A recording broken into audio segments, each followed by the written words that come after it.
ফরিদপুরের ভাঙ্গায় বিয়ের গেটে পার্টি স্প্রে দেওয়াকে কেন্দ্র করে বর এবং কোনো পক্ষের মধ্যে মারামারির ঘটনা ঘটেছে। এতে বউ না নিয়েই ফেরত গেছে বরপক্ষ। শুক্রবার দুপুরে কাউলিবেড়া ইউনিয়নের পুটিয়া গ্রামে এই ঘটনা ঘটে। মুহূর্তেই সেটা সামাজিক যোগাযোগ মাধ্যমে ছড়িয়ে পড়ে। কনের বাবা সামাদ আলী মাতুব্বর জানান, বিয়ের গেটে আনন্দ উৎসব এবং পার্টি স্প্রে দেওয়া নিয়ে মারামারি হয়। এ নিয়ে তিনি বরপক্ষের কাছে ক্ষমা প্রার্থনাও করেছেন, কিন্তু তাতেও কোনো কাজ হয়নি। বরপক্ষের লোকজন খাবারের প্যান্ডেল সহ চেয়ার টেবিল পর্যন্ত ভাঙচুর করে। এ সময় বিয়েতে উপহার হিসেবে পাওয়া 2,30,000 টাকাও লুট হয়ে যায়।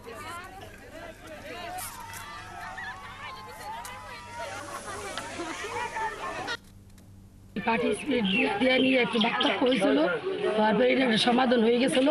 সমাধানের পরে মনে করেন কি পুরা বাসার ভিতরে ঢুকে মেয়ের বাবারে অনেক মারধর করছে, বুকে ফাঁসিছে, ভাঙচুর করছে, সব কিছু করছে। এই কারণে বিয়েটা ভেঙে গেছে। ওই একটু হাতাহাতি হয়েছে, এই জন্য অনেক কিছু হয়ে গেছে। তারপর আমি ওখান থেকে পাই ধরছি, বাবার কোনো থামো, বললো ধরো না, আমার মেয়ের বিয়ে হয়ে যাক, তারপরে ঝগড়া হবে।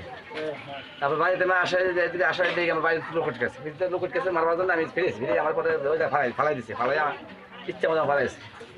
সে পারার পরে আমার খাওয়ার টেবিল ছিল, সব কিছু সাধারণ ছিল, খাওয়াম আর কি, সব কিছু ফালাই দিছে।